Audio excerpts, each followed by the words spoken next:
Hello, Web3 TV friends. My name is Ornella Hernandez, and today we are live from the Sustainable Tech and Impact Investing Summit in Dubai.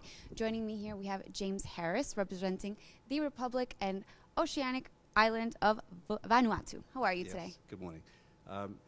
Very good, thank you. I'm very happy to be here. I'm back in Dubai. Very good time of year to be here. So I think you wanted me to explain a little bit about the purpose of being here. Sure. Yes. So I know that you are the special advisor of the Minister for Climate Change in Vanuatu. So just wanted to ask a little bit more about what you're doing in Dubai today and maybe what your goals are leading up to the COP28 summit. Okay. So a lot of people ask me, first question is, where is Vanuatu? We're a South Pacific island nation, about 3.5 hours flight from Sydney, population of about 308,000.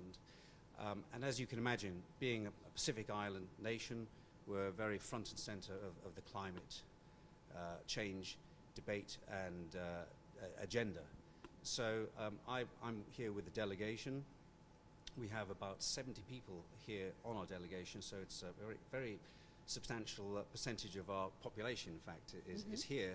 But I think that shows how important this COP is for us. Now then, we're here partly to support our own climate change advocacy goals, which are to do with loss and damage, and to continue the work that we've been undertaking at the UN General Assembly. Okay. But in addition to that climate advocacy leadership, I'm here to help translate that into action in terms of climate finance. So what does that mean exactly, Yes. climate finance? Well, countries such as Vanuatu is very much on the front line of climate change, as I've said. We've actually costed our entire climate adaptation needs in a very elegantly put together document. It's called a Nationally Determined Contribution, NDC. Okay. This was published last year. We've costed our entire climate adaptation at about 1.3 billion US dollars. So that means that you've identified like the priorities for certain changes that you want to make, how much it's going to cost. Could you maybe give examples of a couple of Yes. the most important ones? So we've looked at our entire economy and country in sectors from forestry to tourism to even to gender equality. So it's a very, very broad array of sectors and measurables. And we have within that, within those segments, we have budgeted what the adaptation requirements are. Okay. And we have linked those to the UN Sustainable Development Goals, the 17 goals. So everything is costed out, and as I said, it's 1.3 billion US dollars, which is a lot of money, but in the global scheme of things, it's a tiny amount. Right. And what we'd like to appeal to the world is to say, look, Vanuatu, it's carbon negative, it's ecologically pristine.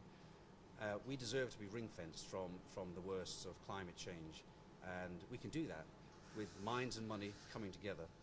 We can make a big difference and make a poster child, if you like, for what can be done. Okay, I see. So it's also a Commonwealth country, Vanuatu, and a Yes, small yeah. Pacific island. So you want to put it on the map by focusing on more sustainability goals. But can you tell me maybe the top 3 goals that you want to focus on? Right. For in terms of developing the country, Yeah. We have 83 islands. Okay, and one of our biggest challenges is that being 1,200 kilometers north to south, there's a lot of dispersion there in terms of the population.